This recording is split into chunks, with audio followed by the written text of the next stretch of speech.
Now, successive waves of migration throughout its history, some of them extremely violent. You mentioned the Normans. Well, that was a small minority who replaced the ruling class and then went to persecute and slaughter thousands of people over the country until things settled down about 300 years later. So that's not a very good advertisement for migration or No, it's not, multiculturalism. but that's not what's happening now, is it?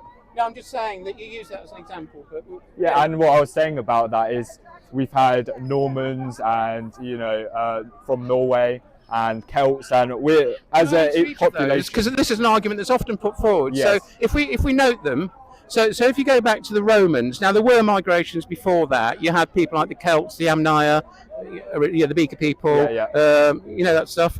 No, okay. Let's start at the Romans. Let's start at the Romans. They found basically Celtic, that's Northern European peoples, who since their culture had been pushed to the western fringes, like Wales. The Romans came and went. They stayed for about 400 years. They didn't leave a huge impact, either genetically or linguistically. They built some fine roads and set out some cities. Great. And then after that period, when the Roman authority left, the country was open to immigration from basically around Northern Europe, so that's why the Anglo-Saxons turn up. Yeah. And again, it was a kind of filtration of people, and they tended to be wealthier, they tended probably more warrior-like, they replaced the existing ruling class who were pushed out. Then you had the Scandinavians, that was very warlike. Yeah, for about 200 years. 100 years. And then you had somehow one of our greatest leaders, King Alfred, defeated the Danes, made peace with them, turned them to Christianity.